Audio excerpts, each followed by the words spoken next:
But then go right. Okay, 1 minute.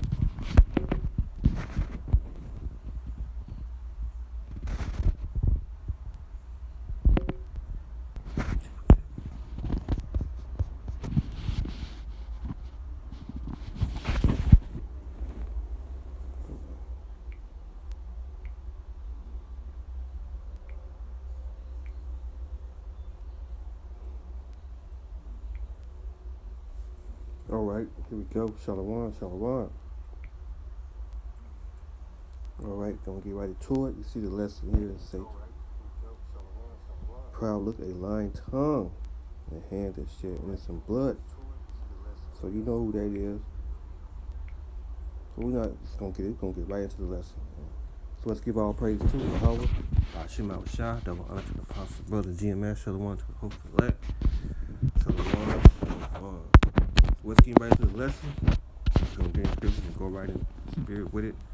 Let's go right, move along. Bring the lesson out, prophesy against Mount Seir. Amen. Let's get right into it. To the video.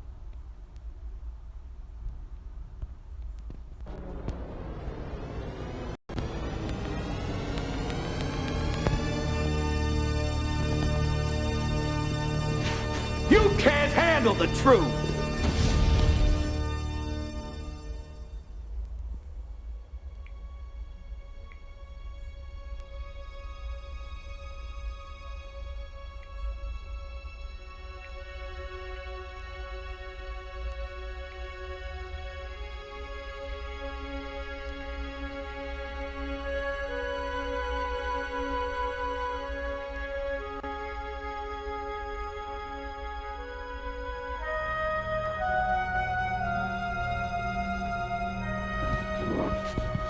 And they handcuffed them around the pipe.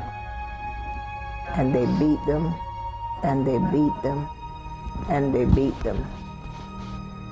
They drove down the road a couple of miles. She said that all four of them raped her. People want to put it aside and move on, but it's something that always will be here.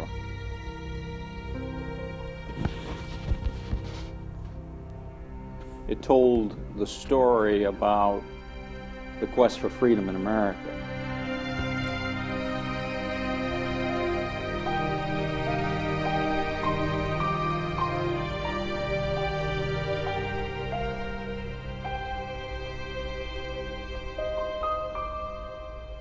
First, it was just hard to get a sense of what really even happened.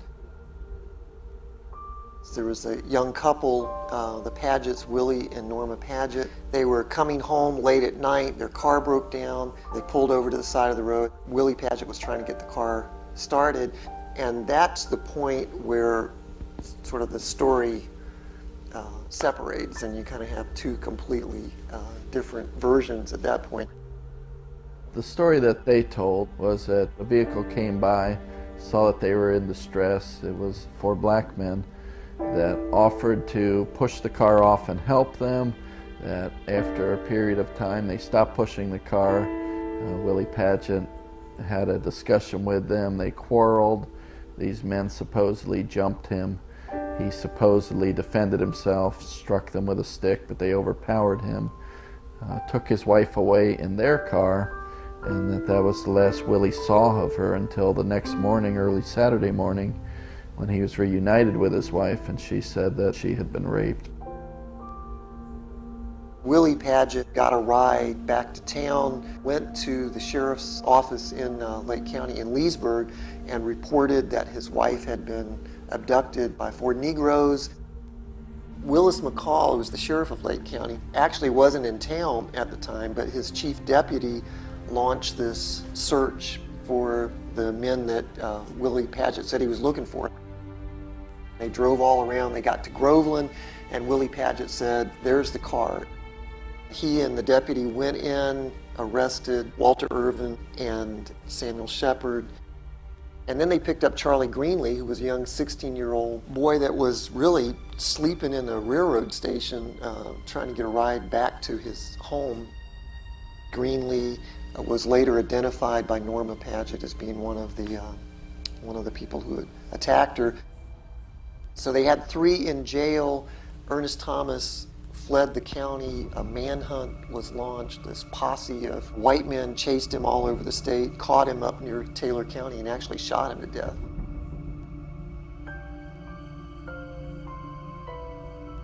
It's a point of some controversy whether Norma, in fact, had made up a story that she had been raped.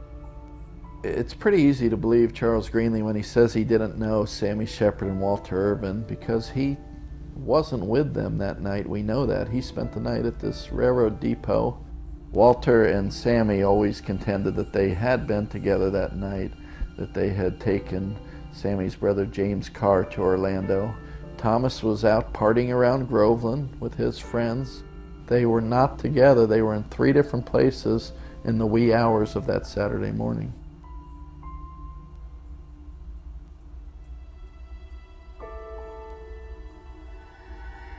This is easy for the authorities. This gets a lot of people off the hook. Norma Paget's husband was known to have been fairly brutal with his wife.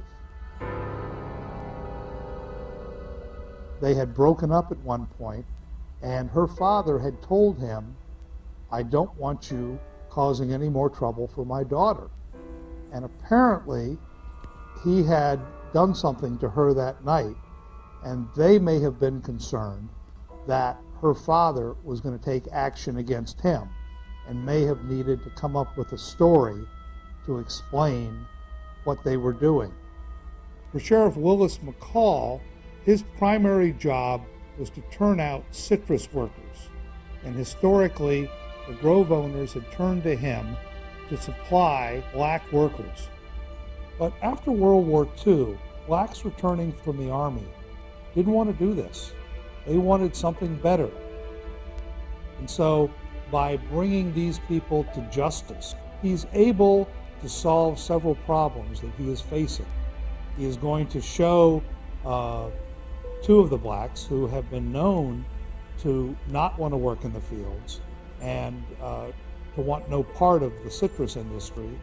He's going to show them, you better do it my way. They all seem to have been brought together because of this crime. Just happenstance, really. What happened after the initial 3 defendants were arrested was riots broke out.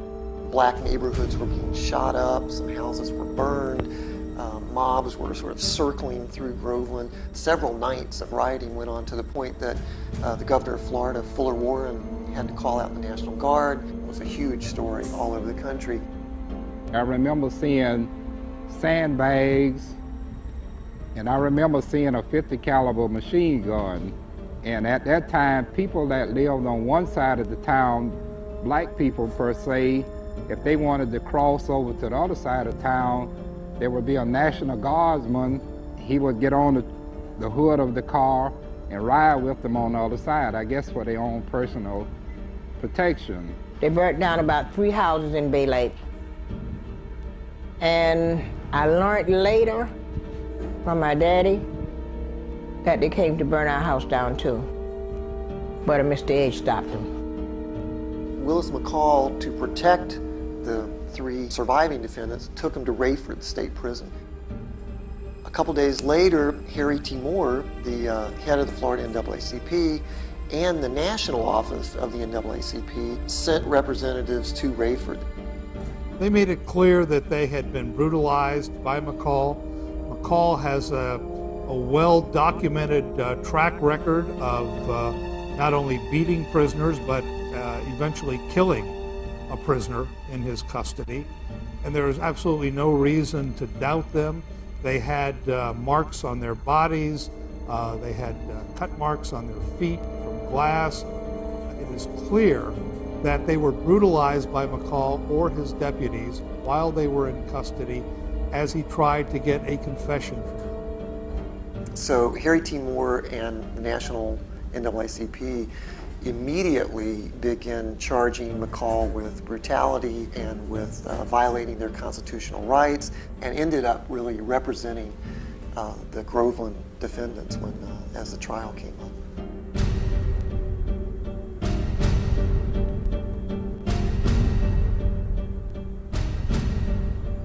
The trial itself is a mockery. The Orlando Sentinel, even before the trial begins, has run a front-page editorial cartoon showing electric chairs that they intend for these young men to occupy. She pointed her finger at each one of the defendants. She described how they raped her in very blunt detail. It was a powerful testimony. With all of the baggage about rape and black men and a white woman, innocence and evil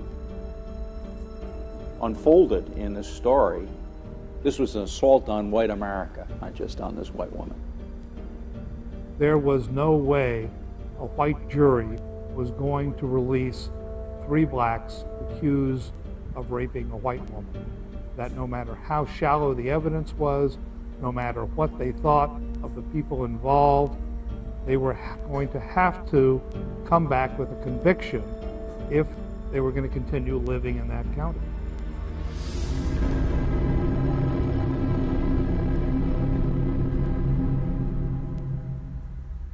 The court rules they have to have a new trial. A hearing was coming up on November 7th in Tavares at the Lake County Courthouse, a pretrial hearing. Willis McCall has to go to Rayford to pick up Irvin and Shepard and bring them back to Lake County, which he'd done several times before.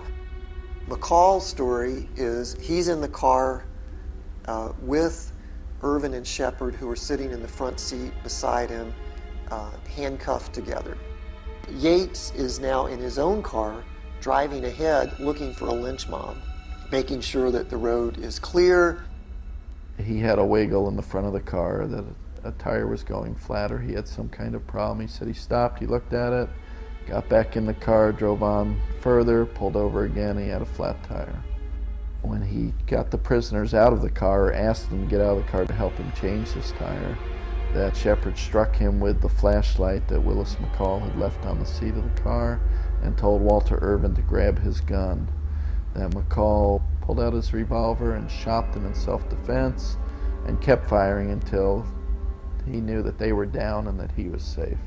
Shepard died at the scene. He was shot in the head. Irvin received 3 bullet wounds but miraculously survived. The next day he told a very different story. He told us that when they got to Wearsdale, they pulled off the road and they got on the dirt road to go to Tavares. When they got about 10 miles out of Wearsdale, Mr. McCall started jimmering, shaking his steering wheel, cough like you got a flat tire. When he did finally stop, he walked in front of the car, came round to the side of Sam's door. When he opened the door for Sam, as Sam turned to get out of the car, Walter Lee said he shot him right in his forehead. Just like that. He said he shot him so fast and he felt his weight moving until he knew that Sam was dead. He said, but by that time, he had done shot him also. And he said he remembered hearing him say, "Come on back, I have killed the son of a bitches." He said, but when Mr. Yates got back and he was shining his light on him, he kicked Sam and he shined the light on him and said, but this is not dead. And he said he pulled out his gun and he aimed right at his head. And it went in the neck. And he said that time he was out. He tried to pretend like he was dead so that they wouldn't, kill him. But he still was alive.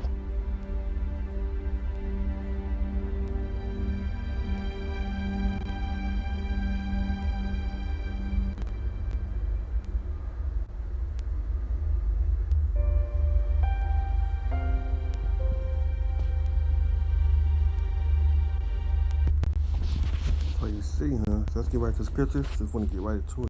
See, man. I forgot the title.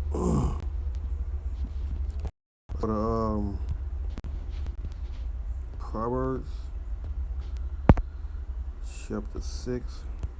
Yes, right here. Proverbs chapter 6, verse 16. Yeah. Right, so what the title was, proud look, the lying tongue, the hand that shed innocent blood. Proverbs chapter, nope, let's go back. Yeah, let's go to 14. Forward is in his heart.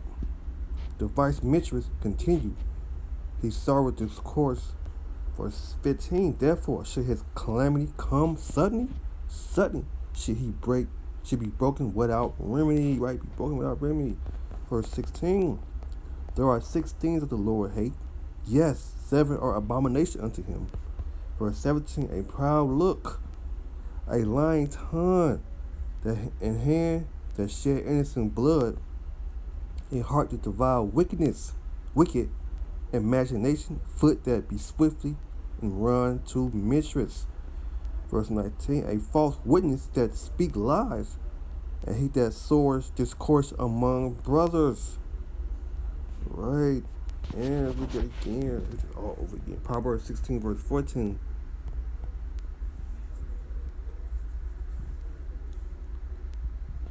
Proverbs 16, verse 14. A forward in his heart, he devoured mistress. Continue in his sword discourse.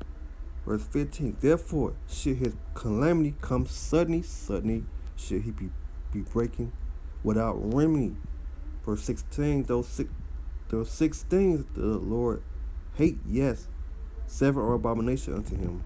A proud look, a lying tongue, a hand that shed innocent blood, a heart that devour wicked imagination, a foot that be swiftly run to mistress.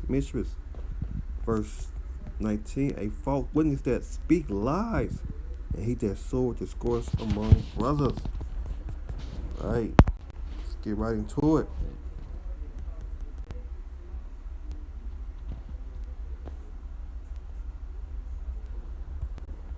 Let's go to I'm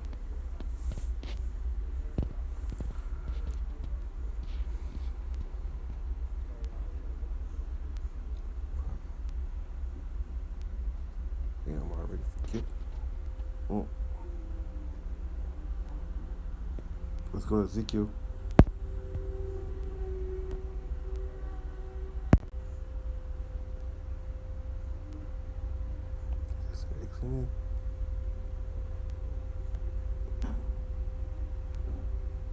I already forgot the hell.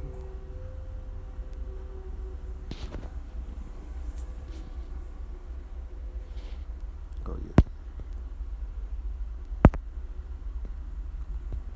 Ezekiel 35:1. You see, we say prophesy against Mount Seir, right? Prophesy against Mount Seir. Moreover, the word of the Lord came unto me and say, Son of man, set thy face against Mount Seir, and prophesy against it, right? Prophesied against it. Verse 3, and say unto it, Thou said the Lord, power, behold, on Mount Seir I am against thee, and I will stretch out my hand against thee, and I will make thee most desolate. Right? You're gonna make thee most desolate. You know what? Hold on, let me messed up. I'm gonna go back to that. Let's go to Ezekiel 25. Yeah, that's what I'm supposed to get. I knew I was gonna have something. It's 12.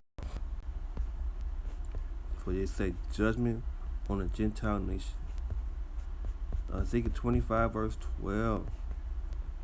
Thus said the Lord, power, behold, that Edom had dealt against the house of Jacob, no, Judah, like by taking vengeance, and had greater offense, and revenged himself upon them.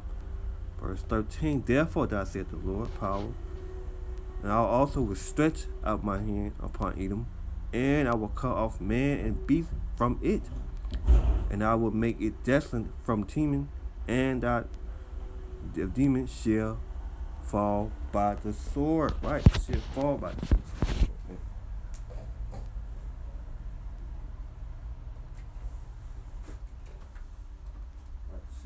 all about the sword. Let's get right to it. Verse 14, and I will lay my vengeance upon Edom by the hand of my people Israel, and they shall do in Edom according to my anger, according to my fury, and they shall know my vengeance, saith the Lord. Right, they should know my vengeance, saith the Lord. Ezekiel 25, verse 14, and I will lay my vengeance upon Edom by the hand of my people Israel, and they should do in Edom according to my anger, according to my fury, and they shall know my vengeance, saith the Lord. Right.